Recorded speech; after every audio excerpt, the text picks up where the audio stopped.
Hey everyone, and welcome to my channel and welcome to the first day of Vlogmas. Yay!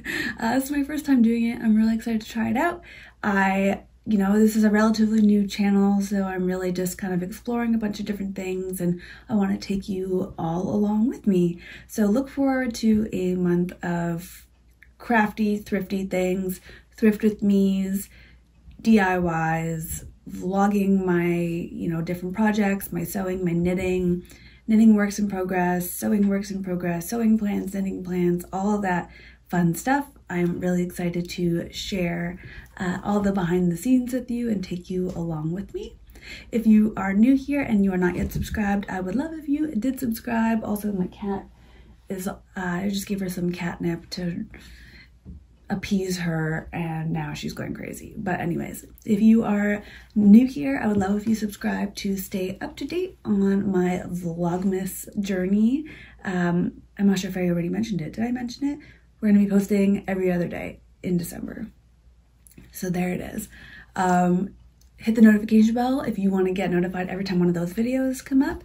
And without waiting any further, let us chat on the first day of Vlogmas. So what we're going to be doing today is I've got a knitting project here that I just cast on. It's the, what is it called? Shoulder Cozy by Church Mouse Classics. It's essentially a shawl and I'm making it to go along with this dress that I'm making. It's this lovely satin and I'm not going to show you what it looks like right now because it's not done, but that will be a Vlogmas video. So again, stay tuned for that. But what I'm doing in the meantime is I'm using these two mohairs. This is a very chunky one from Kokon, I think. I have to double check. And then this is the soft silk mohair from Knitting for Olive in Dusty Petroleum Blue. It's very pretty. I really love this color. You can see this is like quite fine. And then this one is a bit more thick. I'm not sure if that picks up on camera, but this is a bit more of like a chunky weight mohair, but together it's creating this like lovely sort of dusty fabric, and honestly it's so soft. Oh my god, I've only like purled a few stitches over here and it's so soft. I'm using size 13 knitting needles, so I guess it's a size, what is it, 9mm, and it's, yeah, quite a big gauge, and it's basically just meant to be like very airy and loosely knit, and it's gonna go over top of this. So I think that will be quite pretty and wintry looking.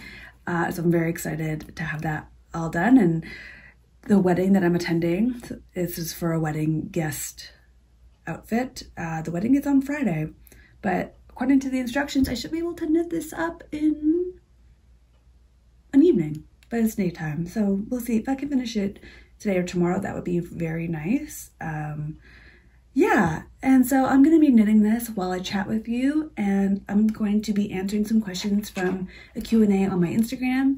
I did actually answer most of the questions on my Instagram when I did the Q&A, but I figured, we're here now. Why not take some of those questions and do a little YouTube introduction, Q&A, all that good stuff.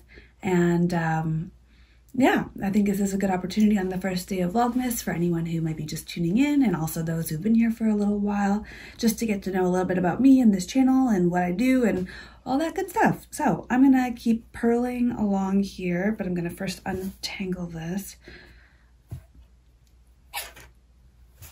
Okay, here we go. I do like mohair, but if it's so like finicky, I find to work with. All right, we're purling. That's the first instruction here. So as I purl, I'm going to be looking at my questions I have on my computer beside me. And the first one is basic. What is your age and where are you from? So I am 30, turning 31 in February, end of February. And so I'm a Pisces. And very much a Pisces.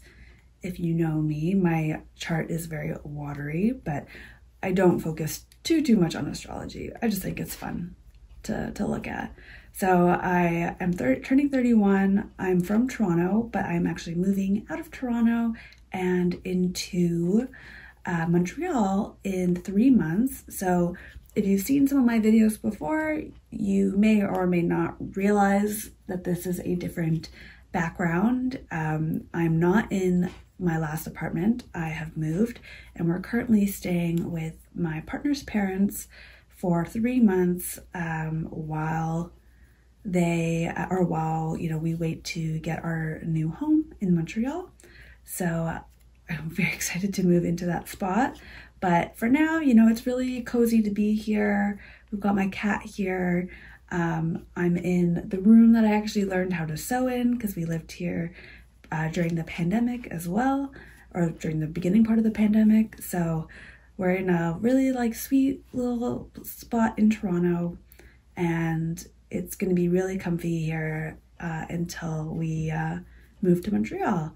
And we will be moving in February, so it will be super wintry over there, but it's okay. Sometimes you just got to embrace the winter, and so that's kind of our plan here. And yeah, I think that's like a little general background on me. And then the next question sort of still about kind of like demographic is what I do every day for work.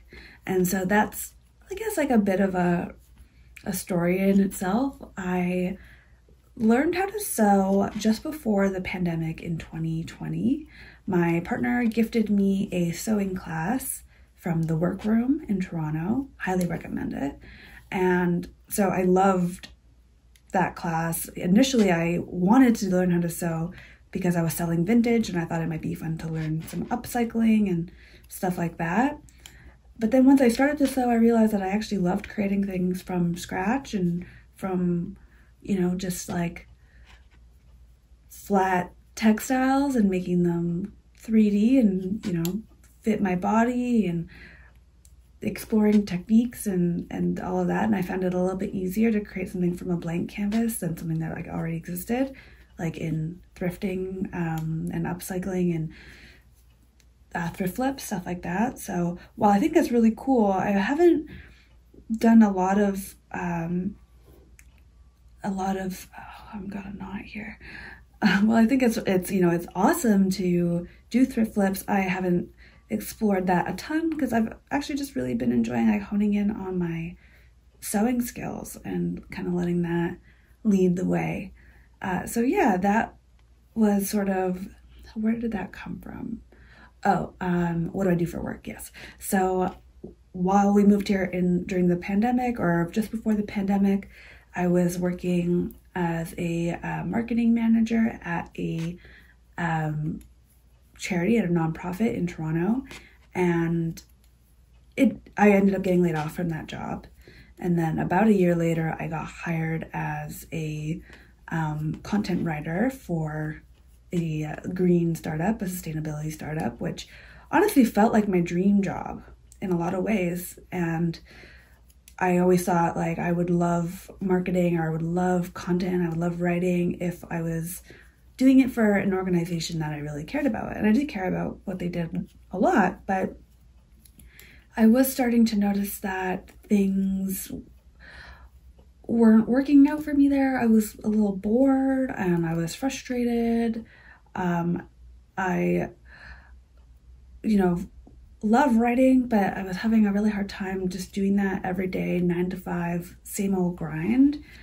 And so I started to think about what I wanted to do instead, and I was exploring content creating for myself and maybe thinking about doing it for other brands, but my job was made redundant and I had to finish my contract with the green company that I was working for, and that left me in a lurch because I just was I don't know what I'm gonna do.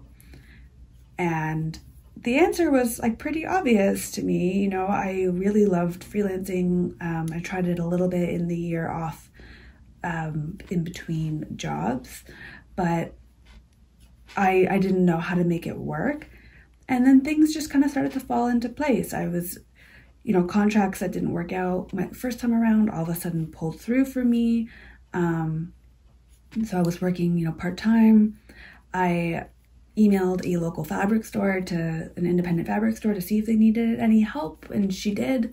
So I started working there a couple days a week.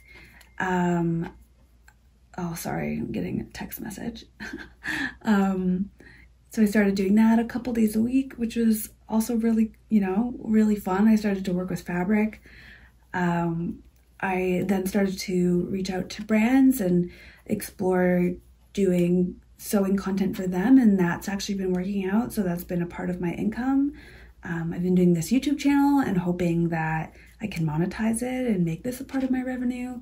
So what I do is sort of a fun mix of content for websites, a lot of sustainable brands and local brands, and also a little bit in the healthcare. That's kind of where I get the big bulk of my money from. And then working part-time in a fabric store, and then also, you know, starting to explore content as a way to generate revenue as well. So, you know, it's a very eclectic mix, but it really works well for me because I love being busy. I love working with my hands. I love variety. And I think it's really cool that things kind of helped guide me into this direction that I was thinking of. And you know, I get to do a lot more sewing and creative projects that I wasn't getting to do when I was working for someone else. And I'm overall feeling so much happier and so much more relaxed. So that's kind of what I do. There's no short answer for it because it's a whole range of things. Do you knit English or Continental is the next one. And I guess you can see the way that, if you can see this, the way that I'm knitting is very much English style. This pattern is calling for me to purl, and I still haven't gotten super comfortable. So let me back up and actually just take a look at what the pattern is asking for next. And here we go. Okay, so how do I knit? I knit English style very firmly. I did try to learn continental knitting, and I'm actually going to try this style that I've been experimenting with called flicking within the English style. So typically, you know, I would knit like this, and I wanted to knit faster.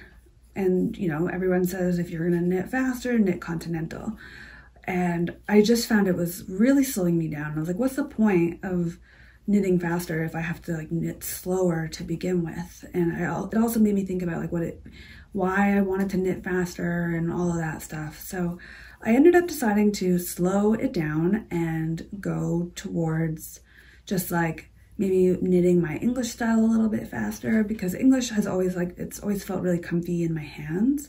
So I've decided to try flicking, which is kind of what I'm doing here, but it's a bit tricky with the mohair. So basically you are doing English style, but you are using your index finger to flick the yarn around. I'm having a hard time doing it right now. To flick the yarn around so that your hand actually never comes off of the needle.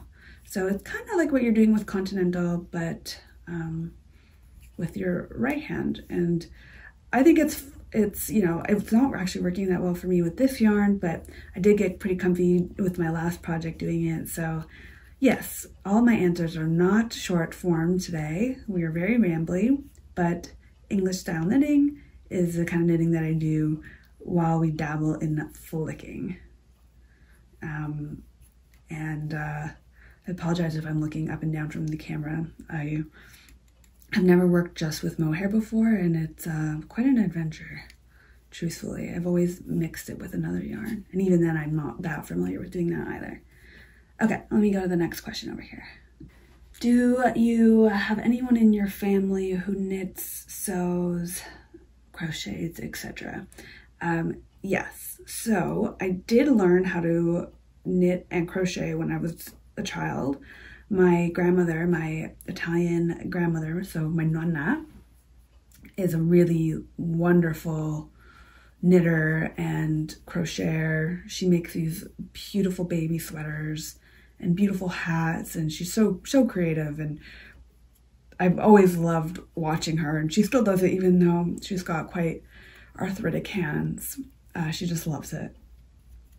So I did learn from her, but I forgot. And then when I got into, I guess, university, when I got into university, a friend of mine had a pretty major surgery, and I asked her if I could bring her any books or movies, because we didn't do streaming services then. It was all, you had to buy DVDs and stuff. So I asked her if she wanted me to bring her any books or movies, and she said that she was pretty full on with books and movies. So I was like, what can I bring her instead? And I taught myself how to knit, and then we learned how to knit together, and that kind of became our thing.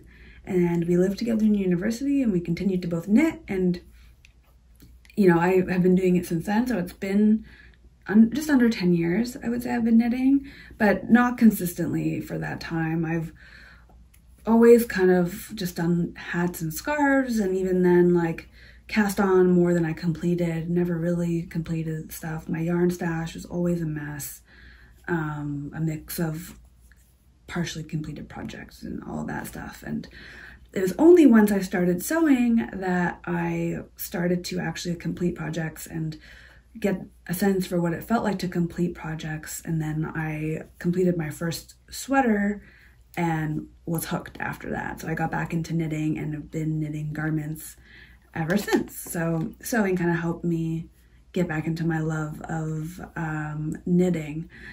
But then in terms of like my family and like their relationship with the craft, I'm not sure if I'm twisting my yarn or not here.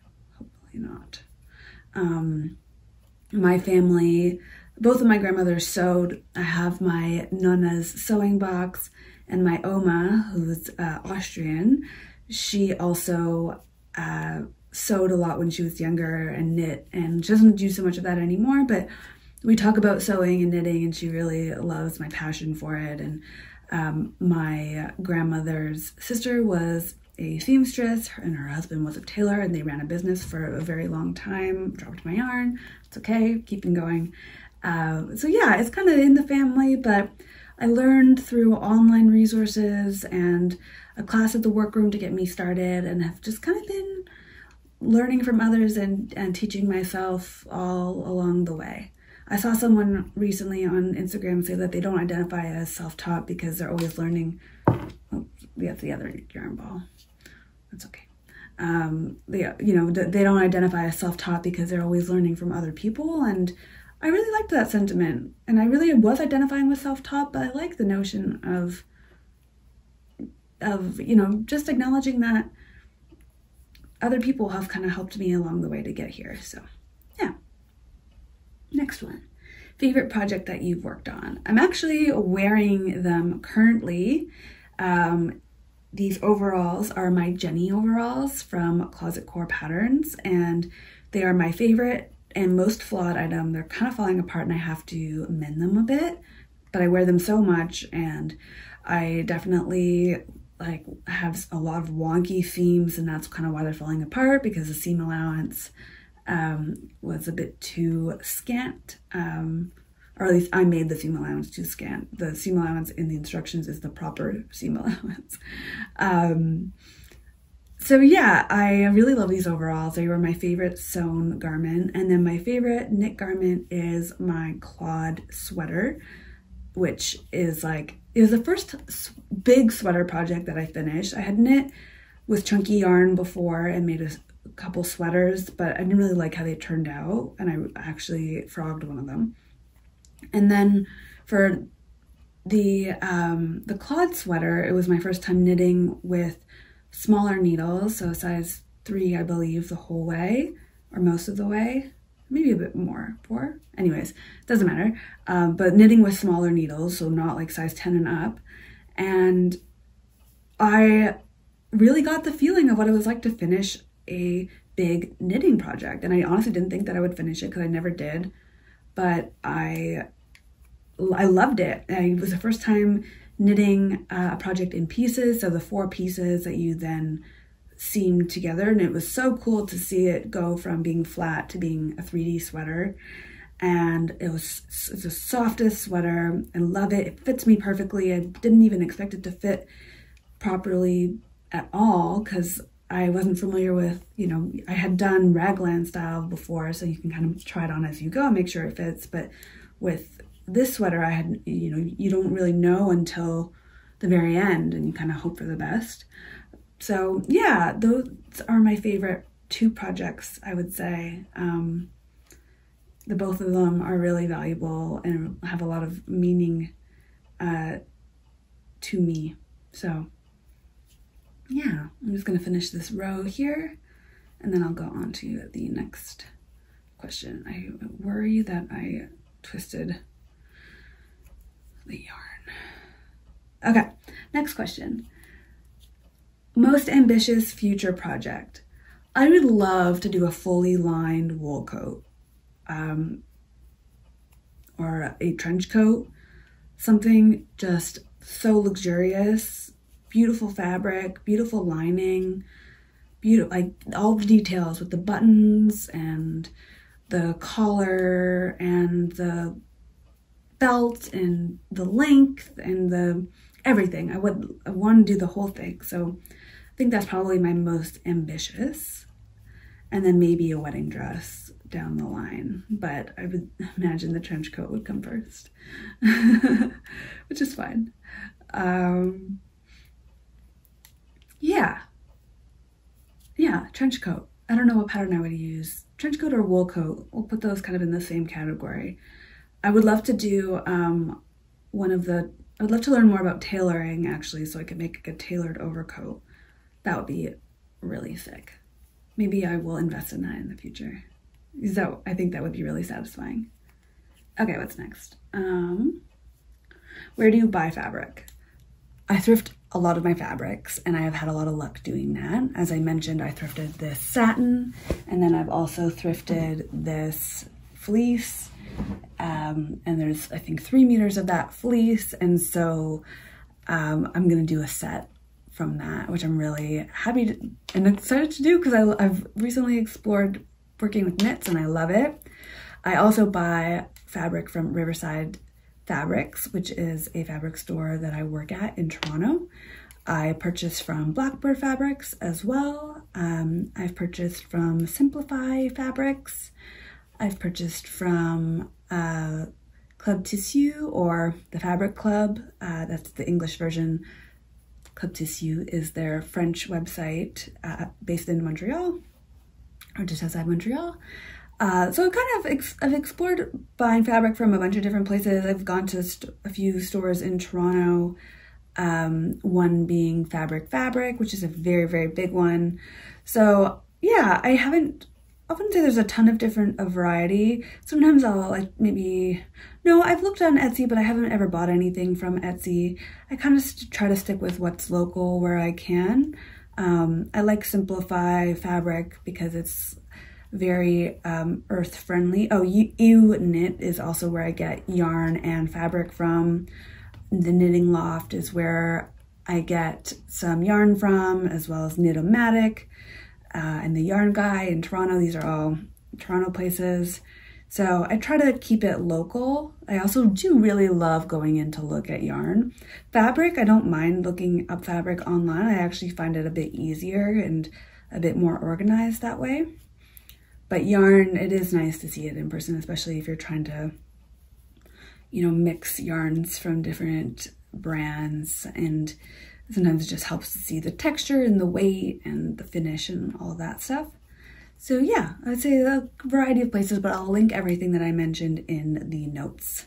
Okay, next question.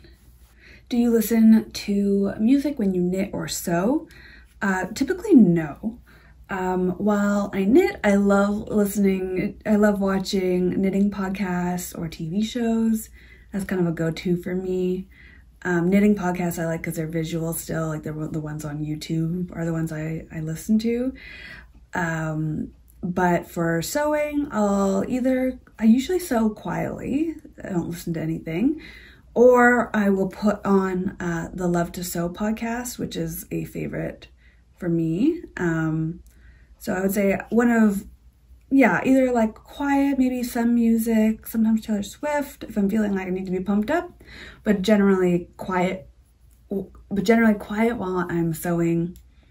And knitting, I'm usually watching something, or listening to a YouTube podcast, or if it's a really like tough project, maybe the yoke of a sweater, I might not watch anything. But once I get into like a groove, then I can watch stuff, no problem. I usually do like something visual while I'm knitting. I find otherwise maybe gets a bit monotonous. Next.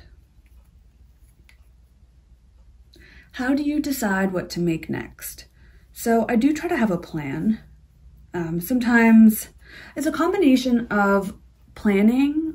So I try not to like do anything too spontaneous, because that's what leads to me not liking things in my wardrobe. But I try to plan around colors. So I picked a color scheme sort of a few months ago that I wanted to work with for fall winter, and I try to only buy fabric and yarn within that kind of color scheme, and that's been working for me really well, actually.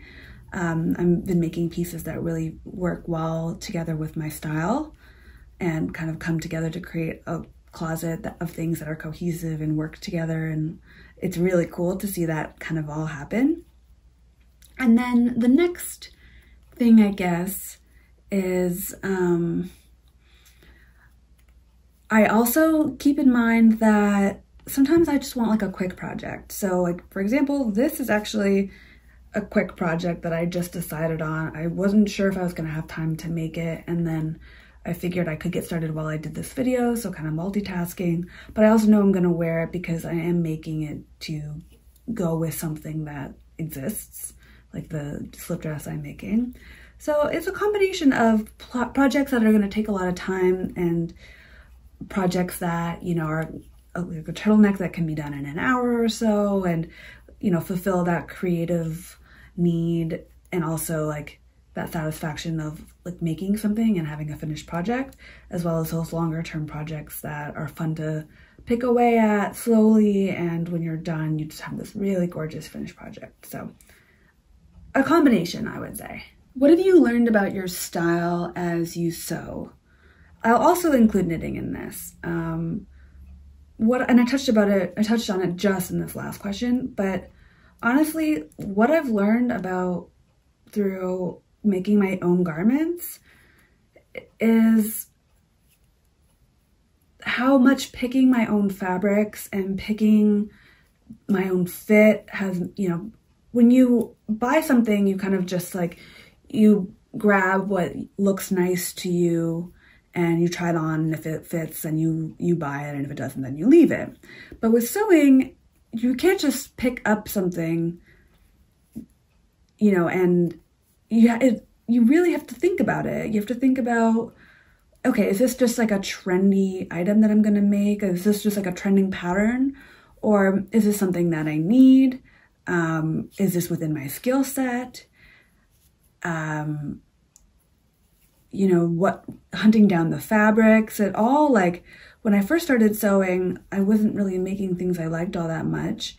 But once I defined a color palette, and that's just for me, you don't have to have a color palette, but I found it helped me. And what I've started to realize is that as I've been knitting and sewing and making my own clothes, when I pick textiles that I'm gonna sew or create with, I am picking things that are really cohesive and that work well together. So while I'm knitting this shawl to go with this dress, the dress fits within my wardrobe already and can be, you know, a layering piece in the winter and fall, and also something I wear in the spring, summer. So it can be worn year round because the colors work within my wardrobe. And this shawl is also something that, because it fits within my you know, color scheme can also be worn separate of the dress. So I'm making things and bringing things into my closet with intention. And I don't think I've ever been as intentional as I have been with my style, and I've been documenting it on Instagram. I've been trying to do daily, but since we moved, it's been hard to do that. So yeah, I'm really happy with where I am in my wardrobe. It feels playful but sophisticated at times, and I think all the pieces that I make are pieces that I truly love, and they are working so well together. So yeah, I'm really quite pleased with my Hemi wardrobe at the moment. So I have a couple here. How did you learn to sew? And like, what motivates you to sew? So I think I touched on it earlier. My partner bought me a sewing class for Christmas. So it was at the workroom, and I attended because I wanted to learn how to upcycle, but then I discovered that upcycling wasn't really for me, and I started to explore sewing patterns. So I bought one of the courses from Closet Core Patterns, one of their online, they're like 3-pack of like, they have 3 patterns, and then the classes that go along with those patterns, as well as like, you know, tips and tutorials. And when I was first getting into sewing, I found going to those tutorials and those patterns really helpful. And I know that they are quite popular in the sewing world as well. And so I really loved doing that. I'll link all that below. And yeah, I just kind of took it from there and watched a ton of YouTube videos, watched The Essential Club, watched with Wendy, you know, people who have been sewing for a long time, as well as like people who are learning how to sew, and made friends within the sewing community and learned a lot from them. So that's been really fun to do that. And yeah, I would say that that's how I learned how to sew. That's how I got into sewing. I didn't get taught, you know, as a child or anything like that. It was something that I stumbled into upon adulthood and have just loved it so intensely. And I think it's something that I wanted to do for a long time, but didn't really realize it until a little bit later. But that's okay. You come upon it when you do. And then what motivates me to sew, honestly, sometimes I have to motivate myself, but overall, sewing is a place I come to on my own. I come to it when I need it. I come to it as a release. I come to it because I find it fulfilling, and it satisfies a certain part of me that I had been sort of looking to have met. And so, you know, sometimes what motivates me to sew is that I have something I want to bring into my closet and I'm like ultra stoked to get it done.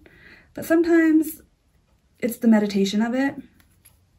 It's the fact that I can just tune into a project for a couple hours and everything else goes away. And that focus and that having that space to continue to go back to has been really, really valuable and important for me. So that's what motivates me to sew.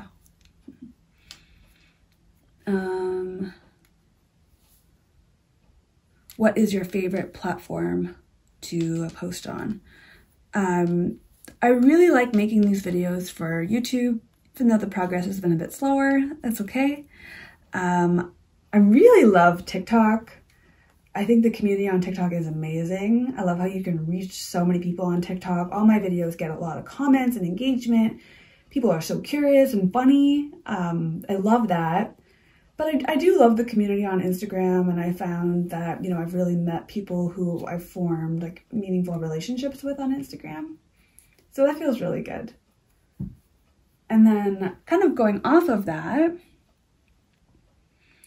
what have you learned through your creator journey? And I guess what I've learned is how to be more authentic. That's a buzzword in a lot of ways, authenticity.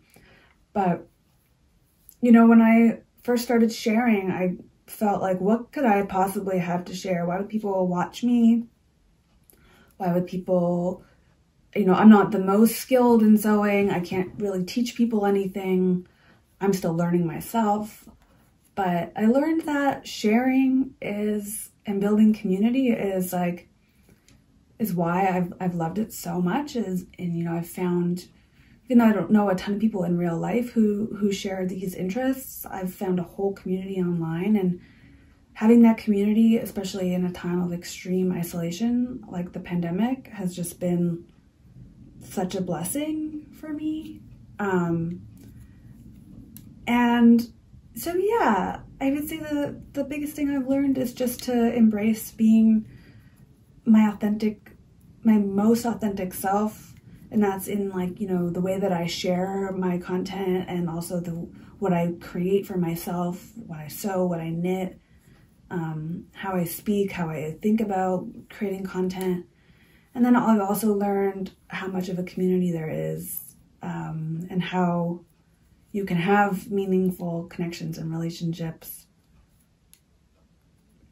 in ways that you wouldn't have really ever thought. And it is really cool to find such a lovely niche where people are supportive and wonderful. My comments on all my platforms, I've never had any mean comments. And if I had, it's from people who aren't within, like, the sewing or knitting or maker community. Tried and true pattern, I would say the Cielo top by Closet Core Patterns. Also the bisque trousers from Vivian, and also from Vivian, the Orchards dress. So those are my go-tos. Oh, probably the Ilford jacket as well. I will make patterns multiple times over. I love how you can explore hacking patterns, and I love how just using different materials, different fabrics, making slight alterations can change the shape dramatically. I think that's so fun. So I really love doing that. And lastly, would you get a fiber related tattoo? 100%. I think about getting a fiber related tattoo a lot. I would love to get maybe some, like, snips, maybe a ball of yarn. I would really want to think it through, but yeah, I really, really would love to get a fiber related tattoo. And I think it's probably definitely gonna happen. And so those are the end of the questions. If you stayed this long, thank you so much. Let me know if you have any other questions in the comments. Maybe I'll do a follow-up video, or I can just answer them in the comments themselves. Not tomorrow, but on Friday, I'll be posting another video. So again, please stay tuned for that. And yeah, thank you again. Happy Vlogmas, happy holidays. I hope that you can create some time for yourself to make anything that makes you happy. And if you wanted to hang out on my different platforms, I'm at Making Cassie across the board on Instagram and on TikTok. So I hope to see you there. Thank you so much.